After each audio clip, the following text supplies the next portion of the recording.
ಈಗಾಗಲೇ ಕೋಟ್ನೂರು ಗ್ರಾಮದಲ್ಲಿ ಡಾಕ್ಟರ್ ಬಾಬಾ ಸಾಹೇಬ್ ಅಂಬೇಡ್ಕರ್ ಅವರಿಗೆ ಒಂದು ಅವಮಾನ ಮಾಡುವ ರೀತಿಯಲ್ಲಿ ಏನು ಅವಮಾನ ಮಾಡಿದಂಥ ವ್ಯಕ್ತಿ ಎಷ್ಟೇ ಬಲಿಷ್ಠವಾಗಿರಲಿ ಅಥವಾ ಯಾರೇ ಆಗಿರಲಿ ಅವನಿಗೆ ಕೂಡಲೇ ಬಂಧಿಸಿ ಅವನ ಮೇಲೆ ಒಂದು ಶಿಸ್ತಿನ ಕ್ರಮ ಕೈಗೊಳ್ಳಬೇಕು.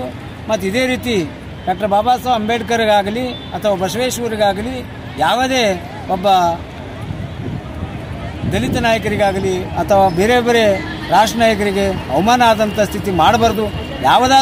ಯಾವುದೇ ಧರ್ಮ ಹೊಡಿತಕ್ಕಂಥದ್ದು ಮತ್ತು ಜಾತಿ ಹೊಡಿತಕ್ಕಂಥ ಕೆಲಸ ಇವತ್ತು ರಾಜಕೀಯದವ್ರು ಏನು ಮಾಡ್ಲತ್ತಾರ ಅದು ಹಿಂಪಡಿಬೇಕು.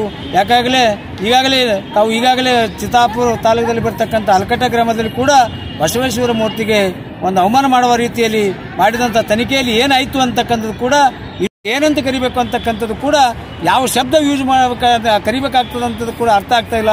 ಇಂಥ ನಾಯಕರಿಗೆ ಗಡಿಪಾರು ಮಾಡೋದಲ್ಲ, ರಾಜ್ಯದಿಂದ ಇಡೀ ರಾಷ್ಟ್ರದಿಂದಲೇ ಒದ್ದೋಡಿಸಬೇಕು, ಅವರ ಆಸ್ತಿ ಮುಟುಗೋಲು ಹರಿಸ್ಕೋಬೇಕು. ಈಗಾಗಲೇ ಕೆಲವು ಯುವಕರ ಹೆಸರಾಗಿರ್ಬೋದು ಅಥವಾ ಫೋನ್ ನಂಬರ್ ಬರೆಯೋದ್ರ ಮುಖಾಂತರ ಹೆಸರು ಬರೆಯೋದ್ರ ಮುಖಾಂತರ ಇವತ್ತು ಅವ ಚಪ್ಪಲಿ ಹಾರದಂಥ ಸಂದರ್ಭದಲ್ಲಿ ಅವ್ರು ಚಿಟ್ಟಿ ಬರೆದಿಟ್ಟು ಅವರ ಯಾರು ಮಾಡ್ಯಾರ ಅವ್ರು ನಿಜವಾಗ್ಲೂ ಬರೆದವ್ರು ಯಾರು ಆ ಥರ ಮಾಡಂಗಿಲ್ಲ. ಅದಕ್ಕೆ ಸೂಕ್ತವಾದ ತನಿಖೆ ಮಾಡಬೇಕು. ಈ ಕಲಬುರಗಿ ಜಿಲ್ಲೆಯಲ್ಲಿ ಶಾಂತ ಜಿಲ್ಲೆ ಆಗಬೇಕು ಅಂತಕ್ಕಂಥದ್ದಾದರೆ ಇವತ್ತು ಬರೀ ಪ್ರತಿಭಟನೆ ಅಲ್ಲಲ್ಲಿ ಪ್ರತಿಭಟನೆ ಮಾಡುವುದರ ಮುಖಾಂತರ ಇವತ್ತು ಸರ್ಕಾರಕ್ಕೆ ಒಂದು ಎಚ್ಚರಿಕೆ ಕೊಟ್ಟದ.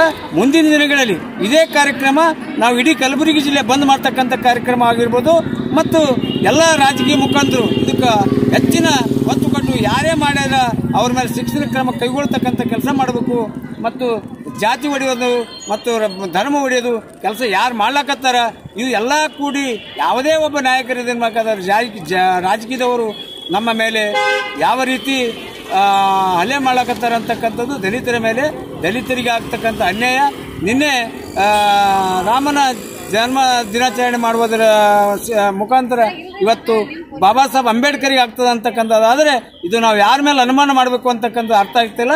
ದಯವಿಟ್ಟು ಇದು ಧರ್ಮನೇ ಆಗಿರ್ಬೋದು, ಧರ್ಮ ಹೊಡೆಯೋದಾಗಿರ್ಬೋದು, ಜಾತಿ ಹೊಡೆಯೋದಾಗೋದು ಆಗಿರ್ಬೋದು, ಯಾವುದೇ ಸಂದರ್ಭದಲ್ಲಿ ನಾವು ದಲಿತರಿಗೆ ರಕ್ಷಣೆ ಕೊಡ್ತಕ್ಕಂಥ ಕೆಲಸ ಸರ್ಕಾರ ಮಾಡದೆ ಹೋದರೆ ಮುಂದಿನ ದಿನಗಳಲ್ಲಿ ಸರ್ಕಾರಕ್ಕೆ ನಾವೇ ಉತ್ತರ ಕೊಡಬೇಕಾಗ್ತಕ್ಕಂಥದ್ದು ಕೂಡ ಹೇಳಬೇಕಾಗ್ತದೆ. ಇದು ಹೋರಾಟ ಇವತ್ತು ಸಣ್ಣ ಪ್ರಮಾಣದಲ್ಲಿ ಆಗಿಲ್ಲ, ದೊಡ್ಡ ಪ್ರಮಾಣದಲ್ಲಿ ಆದರೂ ಕೂಡ ಇದಕ್ಕಿಂತ ದೊಡ್ಡ ಪ್ರಮಾಣದಲ್ಲಿ ಹೋರಾಟ ಮಾಡ್ತೀವಿ ಮುಂದಿನ ದಿನಗಳಲ್ಲಿ. ಇವತ್ತು ನಾಳೆ ಎಲ್ಲ ದಲಿತ ಸಂಘಟನೆಗಳು ಸಭೆ ಕರೆದು ಸಭೆಯಲ್ಲಿ ತೀರ್ಮಾನ ತೆಗೆದುಕೊಂಡು ಕಲಬುರಗಿ ಬಂದ್ ಮಾಡ್ತಕ್ಕಂಥದ್ದು, ಕರ್ನಾಟಕ ರಾಜ್ಯ ಬಂದ್ ಮಾಡ್ತಕ್ಕಂಥ ಕೆಲಸ